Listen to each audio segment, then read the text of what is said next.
خطبہ جمعہ ہو رہا تھا تو جناب علی المرتضیٰ نے جمعہ روک کے فرمایا بتاؤ بھائی مسلمانوں سب سے بہادر کون ہے؟ لوگوں نے کہا حضور آپ ہی سب سے بہادر ہے، زمانہ جانتا ہے۔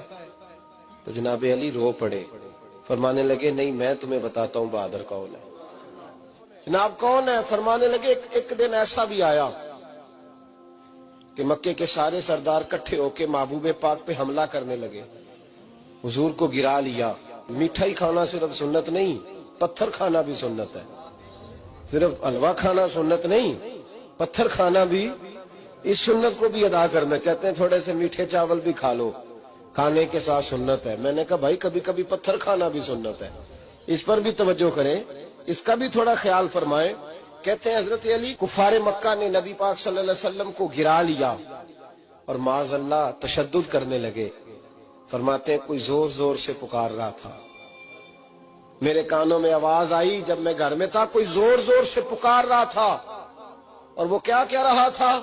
کوئی ابو بکر کو خبر کرو، کوئی صدیق اکبر کو بتاؤ کہ قریش مکہ محبوب علیہ السلام کو تکلیف دے رہے ہیں، بتاؤ۔ حضرت علی کہتے ہیں جب تک میں باہر نکلا تو میں نے ابو بکر کو دوڑتے ہوئے دیکھا، صدیق اکبر کے پیروں میں جوتا کوئی نہیں، سر پہ ٹوپی کوئی نہیں، تینوں لب دیاں آپ گواچے، سانو اپنی خبر نہیں کوئی۔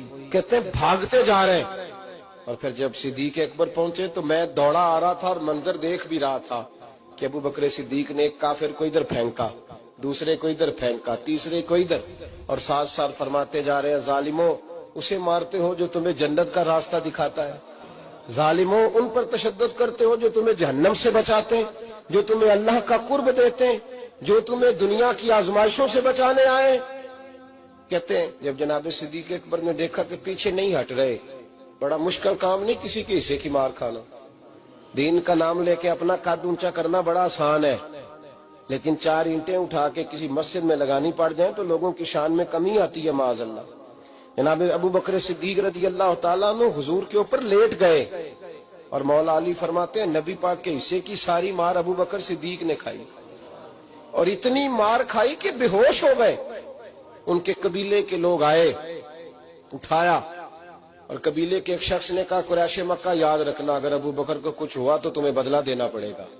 لے گئے۔ ان کی اماں کہتی ہیں ساری رات میں اپنے بیٹے کے زخم دھوتی رہی اور میں روتی رہی، ساری رات میں پٹیاں کرتی رہی اور میں پریشان رہی۔ برادری ساری کٹھی تھی کہ ابو بکر کو ہوش آئے اور وہ بتائیں کون کون شامل تھا تو ہم بدلے کی کوشش کریں۔ والدہ کہتی ہیں میرے دل میں خیال تھا کہ ابو بکر تو جب بھی اٹھے گا پہلا نام محمد عربی کا لے گا صلی اللہ علیہ وسلم، تو یہ تو ناراض ہو جائیں گے۔ کہتی خیال تھا کہ تھوڑی دیر کے لیے اپنے محبوب کا نام کبھی معاذ اللہ نہ لے، برادری کٹھی ہے، میرے دل میں خیال تھا، لیکن کہتے ہیں وہی ہوا۔ حضرت سیدنا ابو بکر صدیق کی آنکھ کھلی، کہا حضور کا پتہ بتاؤ۔ اماں کہتی ہیں میں نے کان میں کہا ابو بکر ذرا ٹھہر جا، برادری ساری کٹھی ہے، تو حضور کا نام لے گا تو چلے جائیں گے۔